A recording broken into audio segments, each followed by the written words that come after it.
नमस्कार, मैं सरोज कुमार। द सभा में एक बार फिर से सभी का स्वागत है। मित्रों, महाराष्ट्र विधानसभा चुनाव में तरह तरह के नारे, तरह तरह के मुद्दे उछाले जा रहे हैं।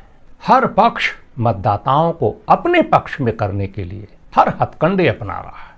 चारों तरफ भारी शोर है, मगर इन तमाम शोर के बीच एक छोर ऐसा भी है जो छूटता हुआ नजर आ रहा है।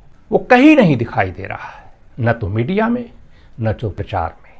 जबकि वो छोर इतना बड़ा है, इतना ताकतवर है कि पूरे चुनावी खेल को पलटने की क्षमता रखता है, और वो छोर है सरकारी कर्मचारियों का। जैसा कि आप जानते हैं, सरकारी कर्मचारी एक लंबे समय से पूरे देश में ओपीएस बहाली की मांग कर रहे हैं। इसके लिए कर्मचारियों ने तरह तरह के आंदोलन किए हैं। जिला स्तर से लेकर राष्ट्रीय स्तर तक बड़ी बड़ी रैलियां, सभाएं, धरना प्रदर्शन, सब कुछ, मगर ये मुद्दा आज तक अनसुलझा पड़ा हुआ है। कर्मचारियों ने इस मुद्दे के समाधान के लिए इसे चुनावी मुद्दा भी बनाना चाहा, कोशिश की। पिछले कई चुनाव के दौरान कर्मचारियों ने वोट फॉर ओपीएस का नारा दिया। कई राज्यों में कर्मचारी अपने वोट के बूते ओपीएस बहाल कराने में सफल भी हुए। कुछ राज्यों में सफलता नहीं भी मिली। पिछले लोकसभा चुनाव में भी सरकारी कर्मचारियों ने वोट फॉर ओपीएस का नारा दिया था, खास तौर से national movement for old pension scheme यानी एनएमओपीएस से जुड़े हुए कर्मचारियों ने। और यदि लोकसभा चुनाव में बीजेपी 240 सीटों पर सिमटी है, तो इसमें सरकारी कर्मचारियों का भी योगदान रहा है। ये बात बीजेपी की अंदरूनी समीक्षा में भी निकलकर बाहर आई है, और यही वजह रही कि केंद्र सरकार ने पिछले अगस्त महीने में सरकारी कर्मचारियों के लिए पेंशन की एक नई व्यवस्था की घोषणा की, यूनिफाइड पेंशन स्कीम यानी एकीकृत पेंशन योजना। जैसा कि आप जानते हैं, यूपीएस में कर्मचारी के अंतिम 12 महीनों के औसत वेतन का 50% हिस्सा सेवानिवृत्ति के बाद पेंशन देने की व्यवस्था है, बशर्ते उसकी सेवा अवधि 25 साल पूरी हो चुकी हो। यूपीएस में और कई प्रावधान हैं, इसके बारे में हमने डिटेल वीडियो बनाए हैं, आप हमारे चैनल पर जाकर के देख सकते हैं। तो सरकार को लगा कि यूपीएस के जरिए उसने कर्मचारियों के पेंशन के मुद्दे का समाधान कर लिया है। उसे लगा कि कर्मचारी इससे खुश हो जाएंगे, मगर जब कर्मचारियों ने यूपीएस के प्रावधानों को देखा, प्रावधानों का अध्ययन किया, उसे जाना और समझा, तो उन्होंने इस नई व्यवस्था को सिरे से खारिज कर दिया और ओपीएस के लिए नए सिरे से आंदोलन का ऐलान कर दिया। कर्मचारियों ने, खासतौर से एनएमओपीएस ने, एक लंबे आंदोलन की रूपरेखा तय की, तिथियां तय की, और उसके अनुसार पूरे देश में कर्मचारियों का आंदोलन लगातार जारी है। महाराष्ट्र चुनाव में भी सरकारी कर्मचारियों ने वोट फॉर ओपीएस का नारा बुलंद कर दिया है। महाराष्ट्र राज्य जूनी पेंशन संगठन के अध्यक्ष और एनएमओपीएस के उपाध्यक्ष वितेश राजेंद्र खांडेकर ने राज्य भर के सरकारी कर्मचारियों से ओपीएस के पक्ष में वोट करने की अपील की है। म्हणून माझ्या महाराष्ट्रातल्या तमाम कर्मचारी बंधू भगिनींना विनंती करतो की सर्वांनी मतदान करा। आपल्या परिवाराला, आपल्या नातेवाईकांना, आपल्या मित्रांना वोट फॉर ओपीएस चं महत्त्व समजावून सांगा। जुन्या पेन्शनसाठी मतदान करायला सांगा। कुठल्या पक्षानं जुनी पेन्शन योजना लागू करण्याचं जाहीर केलेलं हे काही आपल्याला सांगायची गरज नाही, तुम्हा सगळ्यांना माहिती आहे। त्या दृष्टीने तुम्ही काम करा। विजय निश्चित आपला आहे। जुनी पेन्शनच्या आपण अगदी जवळ आहोत, आपल्याला जुनी पेन्शन मिळेलच। जहां तक महाराष्ट्र का सवाल है, तो वहां के कर्मचारियों ने ओपीएस के लिए जोरदार लड़ाई लड़ी है। सरकार जब उनकी मांगों पर विचार करने को तैयार नहीं हुई, तो मार्च 2023 में कर्मचारी अनिश्चितकालीन हड़ताल पर चले गए। सरकारी दफ्तर एक तरह से ठप हो गए। मजबूर होकर सरकार को कर्मचारियों से बात करनी पड़ी। सरकार ने कर्मचारियों को उनके मुद्दे के समाधान का ठोस आश्वासन दिया। सेवानिवृत्त आईएएस अधिकारी सुबोध कुमार के नेतृत्व में इस मुद्दे के समाधान के लिए एक कमेटी का गठन किया। तब जाकर के कर्मचारी 7 दिनों की हड़ताल के बाद काम पर वापस लौटे। सुबोध कुमार कमेटी ने इस मुद्दे पर चिंतन मंथन किया और उसने अपनी रिपोर्ट सरकार को सौंप दी। मगर जब कई महीने बीत जाने के बाद भी सरकार की तरफ से इस मुद्दे पर कोई प्रतिक्रिया नहीं आई, तो कर्मचारियों ने एक बार फिर से हुंकार भरी और उन्होंने 14 दिसंबर से एक बार फिर अनिश्चितकालीन हड़ताल पर जाने की घोषणा कर दी। कर्मचारी हड़ताल पर चले गए, मगर इसी बीच सरकार ने विधानसभा में घोषणा की कि सुबोध कुमार कमेटी की रिपोर्ट मिल गई है। वित्त विभाग उसकी मोडेलिटी पे चिंतन मंथन कर रहा है और इस मुद्दे का समाधान अगले बजट सत्र तक कर लिया जाएगा। चूंकि सरकार ने यह घोषणा विधानसभा में की थी, इसलिए कर्मचारियों ने अपनी हड़ताल वापस ले ली और अगले दिन वे वापस काम पर लौट आए।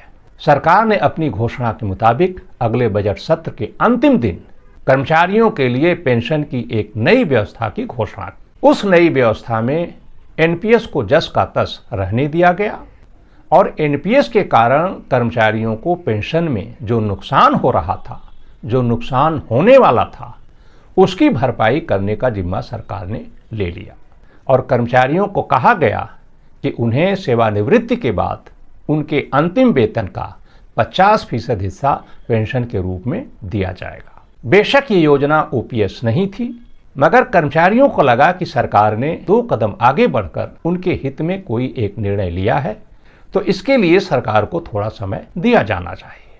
कर्मचारी फिलहाल शांत हो गए, मगर महीने भर से ज्यादा समय बीत गया। इस घोषणा को लेकर सरकार की तरफ से किसी तरह की कोई अधिसूचना नहीं जारी की गई। कर्मचारियों को लगा कि सिर पे चुनाव है और कभी भी चुनावी आचार संहिता लागू हो सकती है, और यदि चुनावी आचार संहिता लागू हो गई तो फिर सरकार को बहाना मिल जाएगा और उनका मुद्दा लटक जाएगा।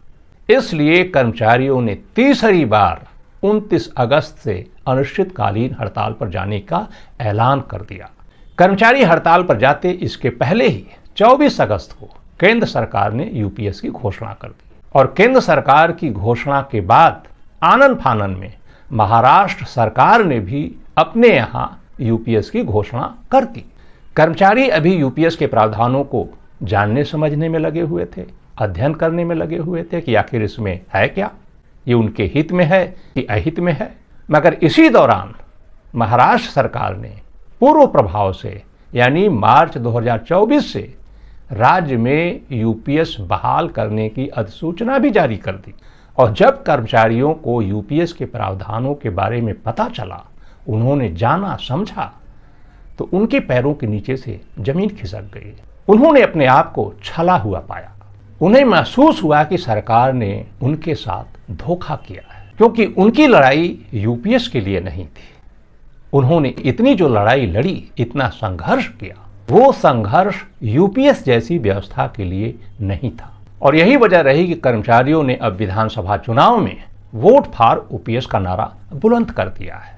मित्रों, जैसा कि आप जानते हैं, महाराष्ट्र में लड़ाई 2 गठबंधनों के बीच है।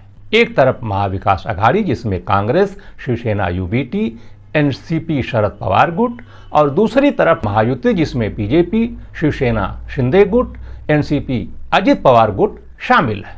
महाविकास अघाड़ी ने अपने घोषणा पत्र महाराष्ट्र नामा में ओपीएस बहाल करने का वादा किया है।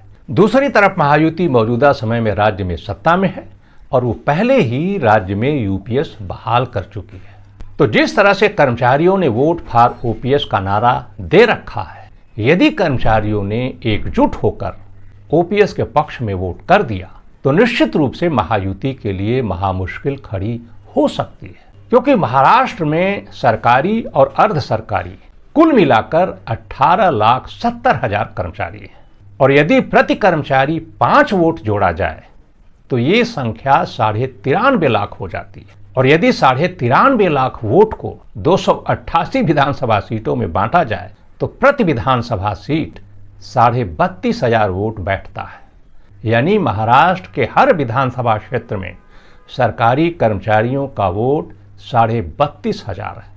अब आप सोचिए, किसी भी विधानसभा में एक मुश्त 32,500 वोट क्या कुछ कर सकता है। तो ये है महाराष्ट्र में सरकारी कर्मचारियों की ताकत।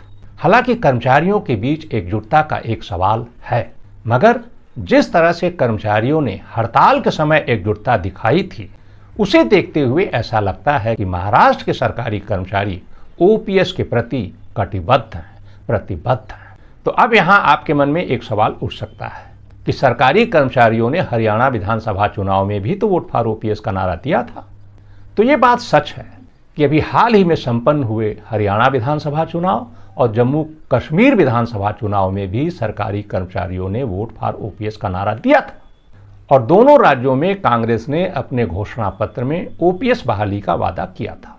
मगर हरियाणा में कांग्रेस हार गई और इसके साथ ही सरकारी कर्मचारियों का मुद्दा हरियाणा में लटक गया। अब ऐसा क्यों हुआ, इसकी अपनी वजह है। दरअसल हरियाणा में सरकारी कर्मचारियों की संख्या काफ़ी कम है। हरियाणा में फिलहाल कुल 2,70,000 सरकारी कर्मचारी कार्यरत हैं और यदि प्रति कर्मचारी 5 वोट जोड़ा जाए तो ये संख्या 13.5 लाख हो जाती है। अब 13.5 लाख वोट को यदि 90 विधानसभा सीटों में बांटिए तो ये 15,000 होता है। यानी हरियाणा में प्रति विधानसभा सरकारी कर्मचारियों का वोट मात्र 15,000 था, जो कि महाराष्ट्र से आधे से भी कम है। महाराष्ट्र में प्रति विधानसभा सीट 32,500 वोट है कर्मचारियों का। तो अब आप सोचिए, हरियाणा का महाराष्ट्र से कोई मुकाबला नहीं है। फिर भी हरियाणा में सरकारी कर्मचारियों ने एकजुट होकर ओपीएस के पक्ष में मतदान किया था और उसका असर मतगणना के शुरुआती रुझानों में देखने को मिला था। 1.25 घंटे की मतगणना हो चुकी थी और तब तक कांग्रेस 75, 76, 77 सीटों पर आगे चल रही थी और एक समय तो ऐसा भी आया जब बीजेपी मात्र 8 सीटों पर बढ़त बनाए हुए थी। तो कह सकते हैं कि कर्मचारियों ने अपने स्तर से हरियाणा में बीजेपी को सिंगल डिजिट में पहुंचा दिया था। मगर जैसे जैसे ईवीएम खुलती गई, कांग्रेस पिछड़ती गई और उसी के साथ कर्मचारियों का मुद्दा भी पीछे छूट गया। तो इस तरह से हरियाणा और महाराष्ट्र के बीच किसी भी तरह की कोई तुलना नहीं है। महाराष्ट्र की परिस्थिति अलग है, हरियाणा की परिस्थिति अलग थी और महाराष्ट्र में फिलहाल जिस तरह का माहौल है उसे देखते हुए ऐसा लगता है कि सरकारी कर्मचारी कोई न कोई बड़ा खेल करने वाले हैं। तो बहरहाल सरकारी कर्मचारी महाराष्ट्र में क्या कुछ करते हैं इसका पता तो 23 नवंबर को ही चलेगा, जब चुनाव परिणाम घोषित किए जाएंगे। और तब तक महाराष्ट्र चुनाव पर हमारी नज़र बराबर बनी हुई है और जो भी अपडेट होगा उसे लेकर हम आपके समक्ष उपस्थित होते रहेंगे। तो आज की सभा में बस इतना ही। ये चर्चा आपको कैसी लगी कमेंट बॉक्स में लिख करके हमें बताएं। यदि ये चर्चा आपको ठीक लगे, पसंद आए तो इसे लाइक करें, मित्रों परिचितों को शेयर करें और चैनल को सब्सक्राइब भी कर लें, ताकि इस तरह की चर्चा जब भी हम लेकर के आएँ तो उसकी सूचना तत्काल आप तक पहुँच जाए। तो फिर मिलेंगे, जल्द मिलेंगे इस तरह की एक नई चर्चा, एक नई कहानी, एक नए अपडेट के साथ। तब तक के लिए हमें दीजिए इजाज़त।